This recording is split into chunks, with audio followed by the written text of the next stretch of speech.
Certamente você já deve ter ouvido ou visto essa frase. Você está vivendo ou só existindo. Parece até uma frase besta que você vê na internet e esquece 5 segundos depois. E se eu te falar que existe um personagem que descreve perfeitamente essa frase? O nome dele é Spike, de Cowboy Bebop.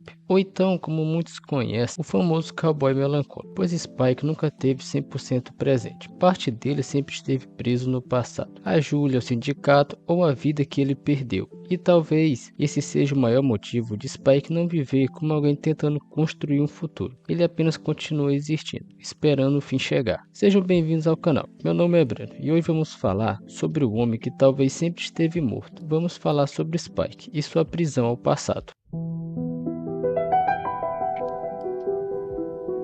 Mas antes de falarmos sobre o Spike, precisamos entender o mundo em que ele vive. À primeira vista, Cowboy Bebop parece apenas um anime sobre caçadores de recompensas, viajando pelo espaço, tentando sobreviver. Mas por trás das lutas, do jazz e de todo o estilo do anime, existe uma história sobre solidão, traumas e pessoas incapazes de escapar do próprio passado. Porque diferente da maioria dos animes, Cowboy Bebop nunca foi realmente sobre ação, sempre foi sobre pessoas que não conseguem seguir em frente. E no centro de tudo isso existe o Spy. É importante falar que esse vídeo contém spoiler, então se você não assistiu o anime, pausa o vídeo, vai assistir e então volte. Ou então assista o vídeo por sua conta em risco. Cowboy Bebop é um anime que deixa bastante explícito que o passado nunca realmente foi embora. Ele está ali diariamente ao redor dos personagens. Podemos ver no Spike que ele está preso a uma vida que claramente deixou de existir. Essa prisão ao passado se dá pela relação entre Spike, Julia e Vice. Vamos começar pela Julia. Ela representa para Spike a única forma de amor. É a porta para a sua fuga do sindicato e de sua vida passada. Ela foi a única mulher que ele realmente amou. Já Vícios representa tudo o que ele quer deixar para trás: violência, poder e destruição. Mesmo ele tentando ignorar o seu passado, ele insiste em retornar.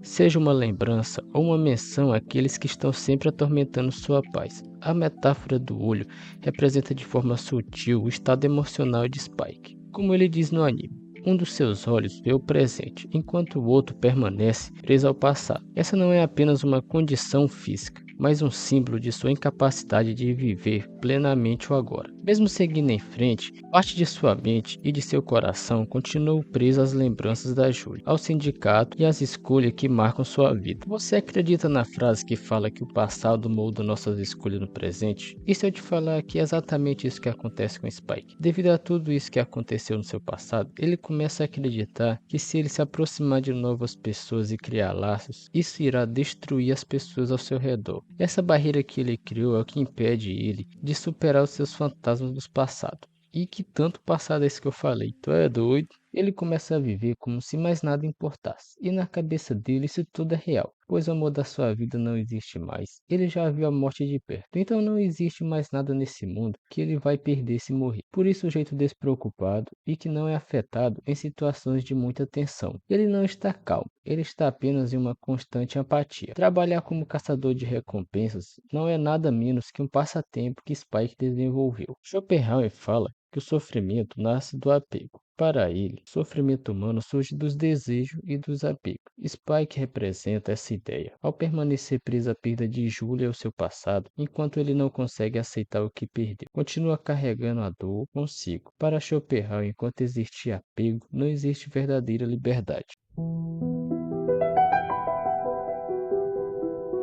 Você deve ter parado e perguntado: então só o Spike vive com esses fantasmas? Então, jovem Padawan, você está completamente errado. Pelo contrário, cada personagem presente na nave tem seu fantasma lado a lado todos os dias. Isso fica bastante claro conforme nós acompanhamos a história. Jet está constantemente preso à justiça e às suas mágoas que ele não consegue deixar para trás. Depois que Alice, sua ex-namorada, o deixa e fere um ex-companheiro de SSP, uma polícia intersolar, que estava envolvido na corrupção e é o motivo por qual Jet perde o braço. Depois desses eventos, ele cria uma barreira que faz com que ele não confie nas outras pessoas. Ele carrega um desejo de consertar o passado, só que esse passado é impossível de se consertar. Já Faye acorda em um mundo que já não conhece nada e ninguém. Todos que ela conhecia estão mortos. Tudo isso faz com que ela perca toda a sua identidade. A partir desse acontecimento, faz com que Faye viva em uma busca constante de identidade e de pertencer a algum lugar. Ela vive em cassinos, virando noites, mas nada disso apaga o vazio que existe em seu peito. É justamente quando chega uma encomenda que contém todo o seu passado. E é aí justamente que ela tem o choque de realidade, de que seu passado já não existe mais. Entre os integrantes da Bebop, o que mais representa seguir em frente é o Ed, ou a Ed. Isso não fica claro no anime. Durante todo o anime, Ed não está preso às lembranças, e as mudanças que acontecem, Ed aceita naturalmente. Não questiona o porquê disso acontecer. Até antes do final, Ed não conhece o seu pai, e você não vê ele desesperado para saber quem é. Sua maturidade é algo de se admirar, pois chega a ser até maior do que a do próprio Spike.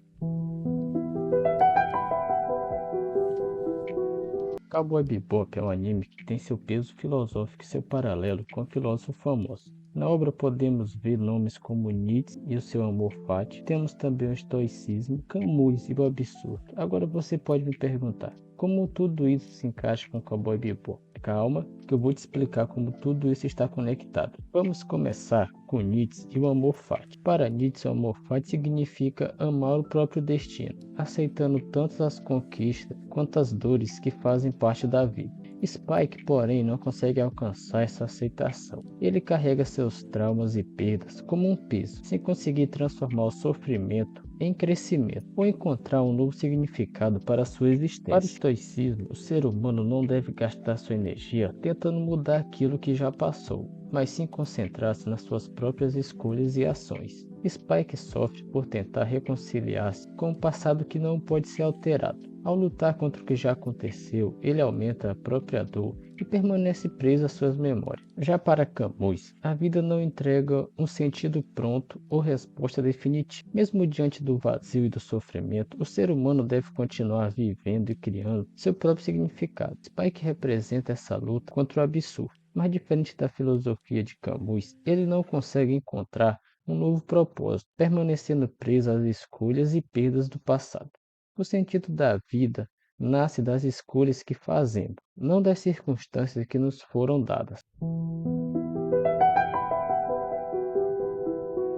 Conforme vamos chegando no final do anime, vamos entendendo seu verdadeiro significado, que não devemos fugir ou tentar se esconder do nosso passado. Temos que enfrentar ele e aceitar. Só assim conseguimos seguir em frente sem arrependimentos. É justamente isso que Spike faz. Deixa de fugir do seu passado e decide enfrentar, mesmo sabendo que todas as consequências que virão. E finalmente, quando Spike se reencontra com Julia, eles decidem fugir. O sindicato descobre e na fuga Julia é morta. É justamente nesse momento que Spike decide encerrar esse passado de uma vez por todas.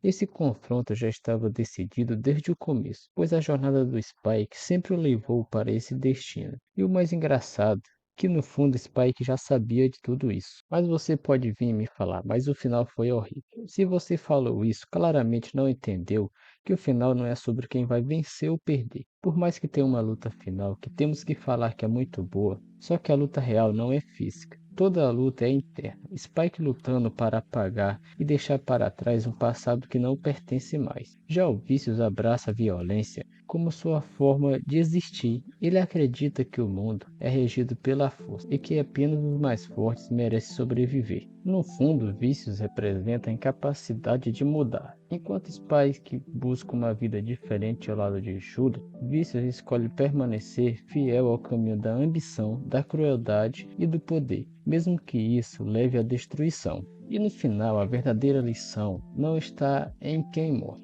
pois a morte do Spike e do Vício simboliza mais que o final do anime. No final, o que temos é simplesmente o fim de um ciclo que tinha apenas violência, destruição e a incapacidade de seguir em frente. Apesar de tudo, Cowboy Bebop nos mostra que não devemos nos apegar ao passado, pois não podemos mudar o que já aconteceu. O que nós podemos fazer é impedir o passado de afetar nossas decisões no futuro. Você vai carregar esse peso, não é apenas uma frase, é um aviso de que todos carregamos um peso, e cabe a nós decidir se ele será uma corrente ou apenas uma lembrança. E talvez essa sempre tenha sido a maior mensagem de Cowboy Bebop. Não importa o quanto tentemos fugir, o passado sempre encontra uma forma de nos alcançar. A diferença é que ele não precisa definir quem nós somos. Spike nunca conseguiu abandonar o passado. Ele viveu olhando para aquilo que já tinha perdido, e por isso esqueceu de construir um futuro. Talvez a pergunta do começo do vídeo nunca tenha sido sobre o Spike. Você está vivendo ou apenas existindo? Todos nós carregamos algo, um erro, uma perda, um arrependimento ou uma lembrança que ainda dói. Mas como o próprio anime nos ensina, não é o passado que define o nosso destino, são as escolhas que fazemos a partir dele. E por isso a última frase de Cowboy Bebop é tão marcante. Você vai carregar o peso. A questão é: